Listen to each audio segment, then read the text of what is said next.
If I say it, they tend to doubt it. If they say it, it's true. So the key is to take any statement of fact and see how you can turn it into a question. Now, I teach basically 40 questions. I'm going to give you the ones that I feel you can take right today, start applying in all areas of your life. Now, the first question is actually titled a tie down. A tie down.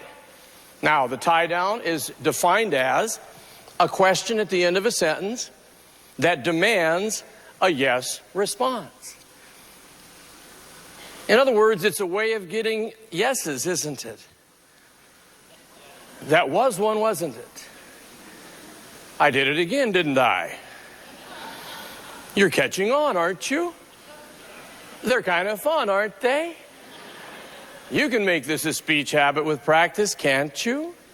Because you do want to get more yeses, don't you? Now, I'd like all of you to now join me. I'm going to say a statement. I'd like you to add the tie down that's applicable and give me a nice nod. Ready?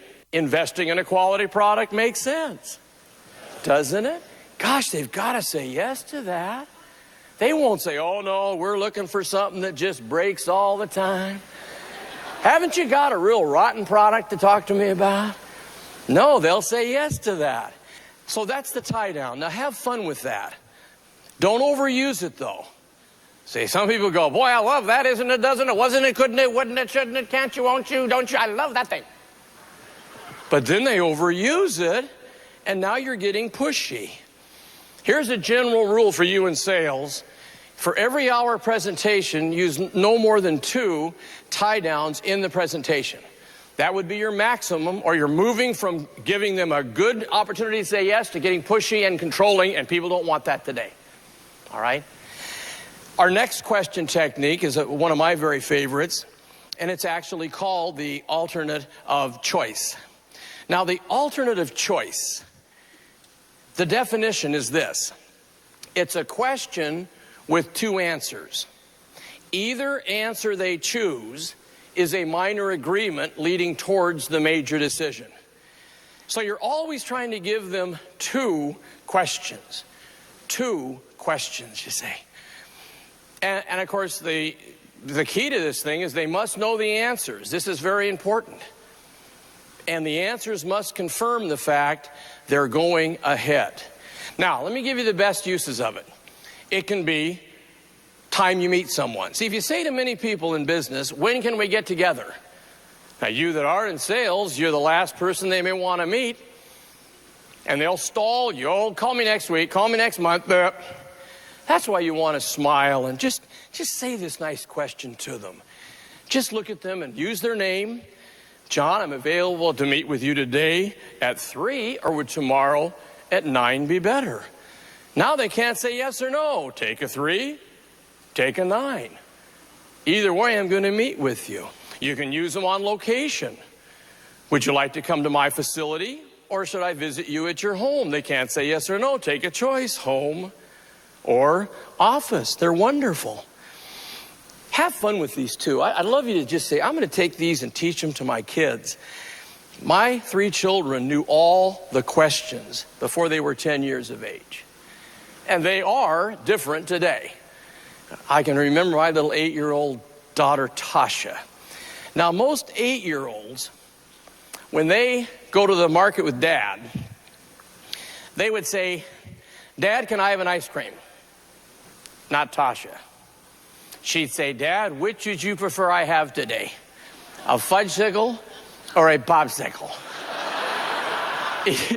Either way, she gets her ice cream, right? So you can really have fun with this. You can use it with your spouse. You know, if you want to go out to dinner, you know what you have in the house. You just smile and say, what would you like tonight, hon? Chinese or Italian food? He says, gee, I love Chinese. Well, you know, we don't have any. Grab your coat. Let's go find some. And you moved him to a decision to do what you wanted to do with the alternative choice question. Very, very fun. Now, your third question is called the porcupine. Now, it's a funny name. And I know when I say it, you're going, porcupine? I'll tell you why I named it this. I was taught the strategy many years ago. And it's basically answer the right question with a question and then write that answer on your form agreement paperwork. The challenge I had is I was nervous like most people in our business, and I would forget to do it. I mean, all of a sudden they'd say, how soon can we move into the home? And I'd go, well, there's 30-day possession, there's 60-day possession. So what I learned to do was answer it with a question. How soon can we take possession? John, what time schedule would best suit you? Now, when they answer that, I've, in essence, closed the transaction.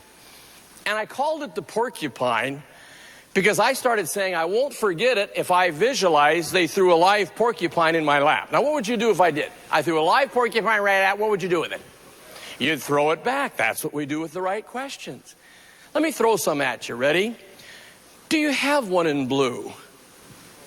Would you like one in blue? Isn't that simple? Do you have a smaller size? Would you like a smaller size? And when they say yes, they bought. So simple. Gosh, I used to love it. I'd be showing a home. I knew they'd love it. And all of a sudden, the wife would go, now, Tom, will they leave that swing set in the back? I didn't say yes or no. I said, do you think the kids would enjoy it? Well, when she said yes, she just bought a swing set. What stays with it? The house. Of course.